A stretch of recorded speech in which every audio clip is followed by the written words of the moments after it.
हमारी ये कोशिश है कि एजुकेशन सिस्टम में अधूरा एजुकेशन सिस्टम को पूरा करने का कोशिश है। हम अधूरा क्यों कर रहे हैं, इसके ऊपर भी प्रकाश डालेंगे। अधूरा एजुकेशन सिस्टम को हम पूरा कर रहे हैं और साथ में हमारा जो कहीं ना कहीं अपनी विरासत एजुकेशन में टूटते जा रही है, उसको भी हम लोग जोड़ने के लिए ये एजुकेशन सिस्टम स्कूल को लाए हुए हैं। इसके एग्जाम्पल से हम लोग ये कह रहे हैं कि आज का एजुकेशन सिस्टम कंप्लीट तभी हो जाती है जब लोग academic level as well as competitive level में, दोनों लेवल में लोग अच्छे प्रदर्शन करते हैं। तो आज का स्कूल पूरे जो पलामू जोन में चल रहे हैं, उस स्कूल में एकेडमिक लेवल में सब 90-95 ले लेते हैं, भाई ठीक है, लेकिन इसको पूरा करने के लिए आप कहीं ना कहीं कोचिंग करने दूसरे जगह जाते हैं।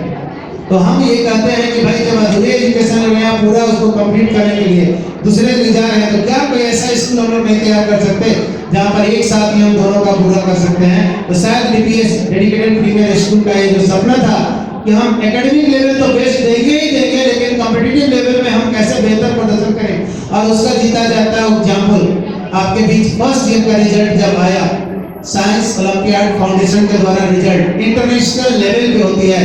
साइंस ओलंपियाड फाउंडेशन जो एग्जाम कंडक्ट करती है, उसके बारे में बता दूं कि कितनी बड़ी एग्जाम्स है और इस एग्जाम को क्यों हम लोग इतना तवज्जो देते हैं।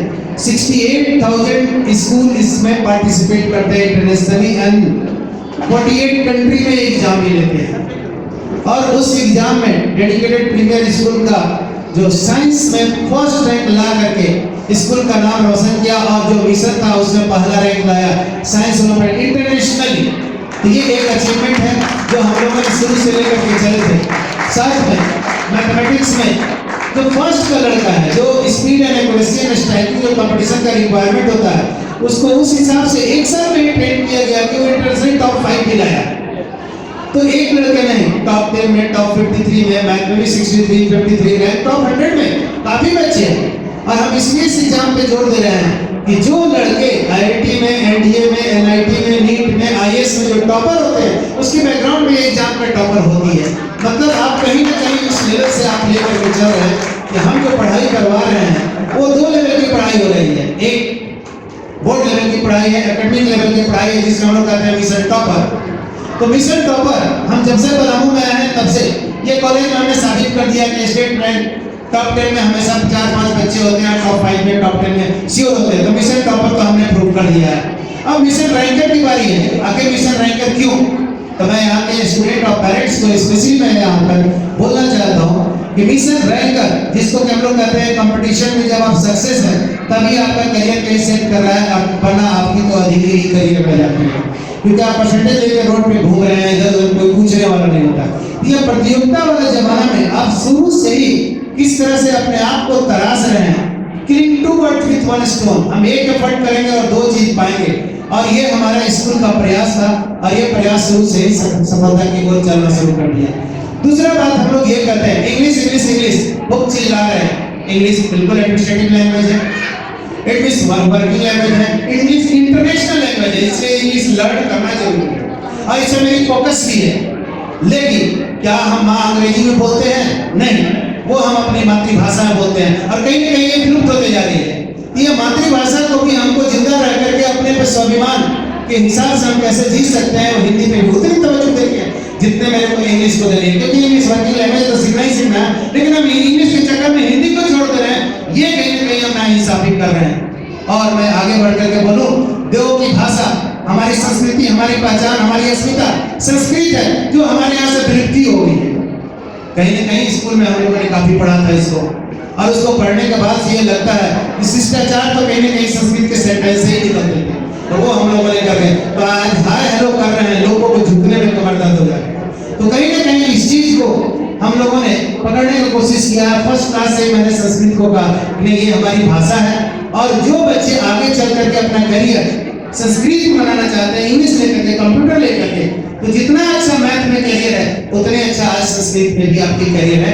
आप उसको नेग्लेक्ट ना करें और इसको अंडरमाइन ना करें, क्योंकि मैंने साथ के काफी बंदे बाहर में हैं और डेडिकेटेड मैं छात्र अपना बोल दूं तो 3 to 4 दर्जन ऐसे छात्र हैं जो न्यूयॉर्क, जर्मनी, जापान, अलग अलग कंट्री में अपना परचम लहराए हुए हैं। तो उन लोग को देख करके, उन लोग को काम करने का तरीका को देख करके लगता है कि नहीं, हम लोग को कहीं ना कहीं अपना ग्रासरूट और विरासत है वो हम लोग भूलते जा रहे हैं। उसको जिंदा रखने की जरूरत है और जिंदा करने की जरूरत है, और ऐसे एजुकेशन सिस्टम की जरूरत है।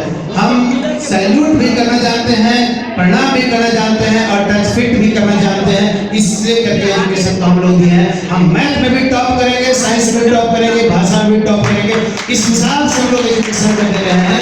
और ये हमारी एक कोशिश होगी, हमारी एक कोशिश होगी कि हम साइंटिस्ट भी बनेंगे तो उतने अच्छा लिटरेचर भी बनेंगे। कुमार विश्वास भी आज के डेट में एक लीडिंग रोल में है, जो एक बात बोलते हैं तो दिल को लगती है ना। हमारे साइंटिस्ट भी हो, और साइंटिस्ट में एक चीज में सीवी रमन को मैं याद करना चाहता हूँ। सीवी रमन अपनी अस्मिता को नहीं छोड़े। जब उनको नोबेल प्राइज लेना गया तो मैं आपको बता दूं, अपनी धोती कुर्ता के परिधान में जाकर के नोबेल प्राइज उन्होंने लिया हुआ था। तो हमारी अपनी अस्मिता और पहचान कहीं वेस्टर्न के कल्चर में जाकर के भूल नहीं जाना है। हमको इंग्लिश लर्न करना है, बट अपना हिसाब से। आज भी देखिए साउथ इंडियन के स्टूडेंट्स हमारे बहुत सारे लोग रहे हुए हैं, बहुत कलीग रहे हुए हैं। वो बेशक अमेरिका में सीईओ गूगल का है, लेकिन साउथ इंडियन कल्चर वो नहीं छोड़े हुए हैं। ये कल्चर हम लोग को कहीं ना कहीं मेंटेन करके रखना है। हम लोग कहीं ना कहीं कॉपी कैट में नहीं चले जाएं, कट पेस्ट में नहीं चले जाएं। हम लोग क्वालिटी पे ध्यान दें। शायद स्कूल की ये पहचान थी, और ये पहचान हम लोगों ने दिलाने की कोशिश किया है। मिशन हम लोग कहते हैं, मिशन टॉपर बोर्ड था, मिशन रैंकर। मिशन रैंकर हमने नाम दिया हुआ है कि जो प्रतियोगिता परीक्षा हो आखिर पलामू से आज तक सिंगल डिजिट रैंक एक्सेप्शन आया हुआ है, जनरल क्यों नहीं होता है। इसके लिए हम कोटा दिल्ली बॉम्बे को रूप करते हैं। तो क्या हम 1/2 एजुकेशन का यहाँ काम कर रहे हैं? क्या स्कूल यहाँ आधे एजुकेशन दे रही है जिसको हमें पूरा करने के लिए कोचिंग में जाने पड़ते हैं? नहीं। तो ये अगर ऐसा है तो हमको यहीं पर यहीं हाफ एंड हाफ मिलाकर के फुल करने की जरूरत है। और हमारे पास 2 लेवल की टीचिंग की हम बात करते हैं। नंबर 1 जो एकेडमिक लेवल शायद हमने लगा रखा है, जो आपका कोर्स करिकुलम है, एनसीईआरटी डिफाइंड पैटर्न है, उस पे मैंने एजुकेशन देने का काम किया हुआ है। लेकिन दूसरे लेवल की जो कंपटीशन मांगती है, उसका मतलब speed, accuracy and striking rate सबसे इंपॉर्टेंट चीज। आप कितना तेजी से चलते हैं, कितना सही बनाते हैं और कितना कम समय में बनाते हैं, ये कंपटीशन मांगता है। मतलब आप यहाँ से रांची जा रहे हैं, 100 की स्पीड में जा रहे हैं, बिना एक्सीडेंट किए कैसे पहुंचते हैं, ये आपका कंपटीशन मांगता है। और मस्ती से कैसे जाते हैं, ये आपका बोर्ड एग्जाम मांगता है। और ये हम दोनों को कहते हैं how to think in the unknown condition, ये कंपटीशन है। और ये अननोन कंडीशन में थिंक करने के लिए लेवल 2 की पढ़ाई। और मैं पेरेंट्स से रिक्वेस्ट करूंगा कि थोड़ी सी किताब महंगी होती है, नोट महंगी होती है, लेकिन आप उस पे इन्वेस्ट करें, आप उस पे इन्वेस्ट करें लेवल 2 को। और हमारे टीचर से भी इंस्ट्रक्शन कर रखा है कि सर स्कूल का नाम यहाँ बड़े हो सकते हैं, स्कूल का बिल्डिंग बड़े हो सकते हैं, लेकिन रिजल्ट कंपटीशन लेवल में शून्य है पलामू का। अदरवाइज हमारे यहाँ से एक भी बच्चा बाहर नहीं जाता। आखिर क्यों? तो ये चीज बाहर जाने की कवायद को हमें रोक करके यही तलाश करके सिंगल डिजिट रैंक पता करना है। सर हमने 2 साल दीकोड़ मेहनत कॉलेज में करता हूँ, लेकिन जितने भी नामी गिरामी स्कूल के जो टॉपर्स आते हैं, हम ही से पढ़ते हैं या कोटा जाके पढ़ते हैं। ना तो कोटा से रिजल्ट आते हैं, ना हमसे टॉपर रिजल्ट लेके नहीं आते। रिजल्ट लेते हैं, टॉपर रिजल्ट लेके नहीं आते। आखिर वो बच्चे कौन है? तो मैंने देखा कि कहीं ना कहीं ये कमी है, तो फाउंडेशन में कमी है। शायद वो सपना को लेकर के सर मैंने स्कूल को स्टार्ट किया हुआ था, और मैंने वेरी फर्स्ट डे किया हुआ था। और इसका एक पैरामीटर्स है, और पैरामीटर्स ओलंपियाड एनटीएसएम के भी क्वालिटी एग्जामिनेशन होती है जो नेशनल लेवल पे सरकार रिकॉग्नाइज करते हैं, इंटरनेशनली आपको रिकॉग्नाइज होती है। और लेवल ऑफ द क्वेश्चन इस तरह के होते हैं, अगर ये एग्जाम पास कर रहे हैं तो अगला एग्जाम पास कर रहे हैं। यहाँ पर कुछ गार्जियन हमारी बात को फॉलो किए थे, और हमने यहाँ पढ़ाया, घर पे गार्जियन ने भी उसको मेहनत किया।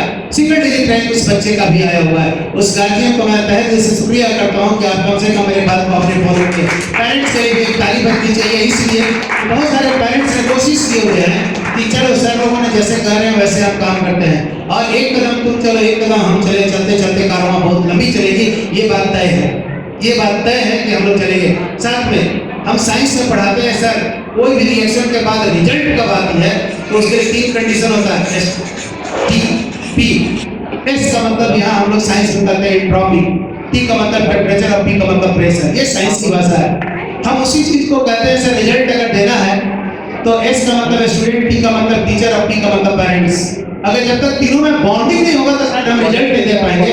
जिस तरह से केमिस्ट्री में रिजल्ट नहीं हो पाती है, तीनों में अगर अच्छे से रिएक्शन नहीं होगा टेम्परेचर प्रेशर पर, तो उसी तरह से हमारे यहाँ पर ये रिजल्ट नहीं है। तो जितना टीचर मेहनत कर रहा है उतना ही जिम्मेदारी पेरेंट्स की है। सब कुछ स्कूल के भरोसे मत रखिए। आपको अगर स्कूल कह दिया कि ये काम करना है तो थोड़ा सा घर पे आप कोशिश करें, और घर पे जैसे उससे पूछे, ये भी नहीं कहते कि आप पढ़ाइए, जैसे उससे पूछे उस पर ध्यान रखें। तो हमारा लगता है कि जैसे स्टूडेंट, टीचर, पेरेंट्स, स्टूडेंट हमेशा सर एस से हम स्टूडेंट, और एस से इंट्रोपी फिजिक्स की भाषा में, केमिस्ट्री की भाषा बोलती है। इंट्रोपी का मतलब होता है डिसऑर्डरनेस, जगह तने भागने का प्रक्रिया को इंट्रोपी कहते हैं। स्टूडेंट हमेशा कंफ्यूज होता है कि हम किधर जाएं, किधर पढ़ें, कहाँ जाकर पढ़ें कि मेरे को रिजल्ट मिल जाएगा। तो यहाँ पर हम लोग टी से टेम्परेचर और टी से टीचर, टीचर हमेशा घर में रहता है। विद्यार्थी लोग बोलते हैं, पेरेंट्स लोग, सर आप लोग हमेशा होते रहते हो, डांटते ही रहते हो, बस उस डांट में रसगुल्ला पतुआ या बर्फी सब छुपा हुआ है। डांट में इतना प्यार होता है क्योंकि आपका सक्सेस ही टीचर की पहचान होती है, इसीलिए वो डांटते रहता है कि आपका सक्सेस मिलेगा, उसी दिन हमारी अपनी पहचान बनेगी। तो ये टीचर होते हैं। अब पी से पेरेंट्स होते हैं, अब पी से प्रेशर भी होता है। बच्चे लोग भी परेशान है कि सर पापा लोग, मम्मी बोलते हैं पढ़ो पढ़ो पढ़ो। भाई पढ़ने का फील्ड चुना हो तो पढ़ो, खेलने का फील्ड चुना हो तो खेलो, अगर म्यूजिक डांस का फील्ड चुना तो म्यूजिक डांस करा के फिर जाओ, ताकि जिस फील्ड में रहो उसमें नंबर 1 पे रहो। ऑलवेज लीडर बनो, फॉलो करने का कोशिश नहीं, ताली पिटवाने वाले बनिए और ताली पीटने वाला नहीं। ये हमेशा हमेशा स्टूडेंट को बोलते हो, be number 1, try your best to be number 1। जब सोचोगे तभी तो नंबर 1 होगा ना, जब सोच ही नहीं रखेगा बड़ा तो नंबर 1 होंगे कैसे? हमेशा कहते हैं सर नंबर 1 नहीं आ सकती, बिल्कुल आ सकती है, लेकिन सर उसके लिए प्लानिंग होती है। और हमारी जो स्टडी है, प्लानिंग है, इस चीज को, इस जहां को, इस पैगामों को बदल देने के लिए। शायद ये स्कूल का बच्चा 3 साल के बाद जो रिजल्ट आएगा, सब कोटा वाले सैल्यूट करेंगे, इसलिए कि रैंक 1 आया, उसी दिन से फोन आना शुरू हो गया, सर फ्री में हम कोर्स दे रहे हैं, फ्री में कोर्स दे रहे हैं। अब फ्री में इनको क्लेम कोर्स रैंक 1 वाले को मिला हुआ भी है, ये कारवां चल रही है। फ्री में हम लोग एनरोल कर लेते हैं टॉपर बच्चे को, फ्री में स्कॉलरशिप दे करके। जब रिजल्ट होता है तो हेड में छापते हैं रैंक 1 फ्रॉम माय साइड। हम लोग को अपनी जगह से, अपनी अस्मिता को, अपने इंफ्रास्ट्रक्चर में कम मीन्स हो या ज्यादा मीन्स हो, उसके अंदर लेकर के हम लोग को रैंक टॉपर बनना है। ये हमारी कवायद है, ये हमारी मिशन है, ये स्कूल की तमन्ना है। अंत में हम लोग ये कहेंगे, आज सुभाष चंद्र बोस की जयंती है। इन्होंने कहा था आजादी दी नहीं जाती, आजादी छीनी जाती है। तो मैं भी ये कहूँगा, सफलता मिलती नहीं है, सफलता छीनी जाती है। इसलिए एकदम आप समझिए कि उनसे सेंटेंस से ये मैं कहता हूँ, मैं तुम्हें खून दो, तुम मुझे खून दो, मैं तुम्हें आजादी दूंगा। सर ने डायलॉग मारा था, मैंने कहा तुम मेरे को मेहनत दो, मैं तुम्हें समय दो, मैं तुम्हें सक्सेस दूंगा। ये मेरी गारंटी, ये मेरी गारंटी है। किसी और पेरेंट्स से मैं कहता हूँ कि आप 100% हो करेंगे। बड़ा सपना देखिए, छोटा सपना में कोई दम नहीं है।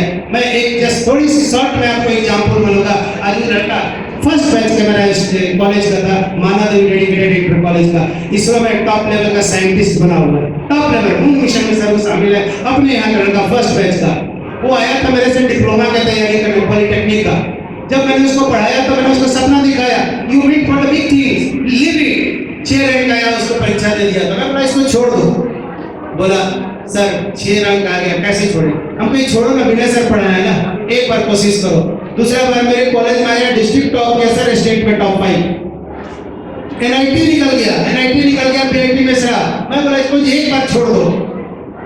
सर अब तो इंजीनियरिंग हो गया, अब तो नहीं छोड़ेंगे। आप मैं परेशान। बोला मेरे को लगता है कि तुम कर लोगे, मैं पढ़ाऊंगा, एक बार और मैं पढ़ाऊंगा। और मैं दूसरा बार छोड़ा सर, मैंने रिस्क लिया, थोड़ा आईआईटी दिया, इसरो आईएएस से पढ़ा, आज इंडियन मिशन का साइंटिस्ट बना हुआ है, फर्स्ट क्लास ऑफिसर। तो मेरे ये कहना है कि भगवान घर में जाइएगा ना, जब पहले तपस्या कीजिएगा तो रोटी दाना देते हैं, आपको वहां से रोटी दाना मिलेगा, उसको रिजेक्ट करो ना कि सर हमको बड़ा वाला दीजिए। जब रिजेक्ट कीजिएगा तो उधर से आएगा प्रोग्राम एक मोटा रोटी दाना, उसको भी रिजेक्ट करो। जब उसको रिजेक्ट कीजिएगा तो बड़ा लड्डू आएगा, उसको भी रिजेक्ट करो, तब आएगा नारियल के साथ। उसको भी रिजेक्ट करो तब प्रभु प्रकट होंगे। उस समय मांगो ना, जो मांगना है बहुत बड़ा मांगो। उस समय मांगो कि सर हमको ये चाहिए, हमको ये बनाइए। और हमको लगता है कि अगर इतनी फीलिंग गट्स के साथ आप रखेंगे तो कोई धरती पर आदमी नहीं है और कोई माइकल लाल नहीं आपके सक्सेस होने से रोक सकता है। बशर्ते आपकी जुनून ताकतवर होनी चाहिए, स्ट्रेंथ ताकतवर होनी चाहिए, सोच में दम होना चाहिए, और आदमी कभी भी अपने आप को बदल सकता है। आज की डेट में धनी वही है जिसके पास एजुकेशन है। आज की डेट में राजा वही है जिसके पास एजुकेशन है। और भीमराव अंबेडकर ने सही कहा था, शिक्षा व शेरनी का दूध है, जिसने पिया वही दहाड़ा, जिसने पिया वही समाज को परिवर्तन किया। तो मैं तहे दिल से सबको धन्यवाद देता हूँ। और ये जो आपने अस्मित सम्राट को जो शुरू से 3rd लेवल 2nd लेवल से इन्होंने लेवल 1 लेवल 2 सब एग्जाम को कर रहे हैं, मैंने एक मॉडल प्रस्तुत किया है गार्जियन आप लोगों के बीच में। आप उस मॉडल को फॉलो करें कि हम एकेडमिक लेवल, एक्टिविटी लेवल और कॉम्पिटिटिव लेवल, तीनों लेवल का एजुकेशन हम कैसे देते हैं और अपने घर में कैसे देते हैं। ये स्कूल की तमन्ना और फीलिंग ये है। आप लोग के बीच में हम लोग जो अधूरे सपने को पूरे करने का हमने प्रयास किया हुआ है, इस प्रयास को जारी रखना है और ये हम सबकी जिम्मेदारी है, हम सब पलामू वासी की जिम्मेदारी है। Thank you. जय हिंद, जय भारत।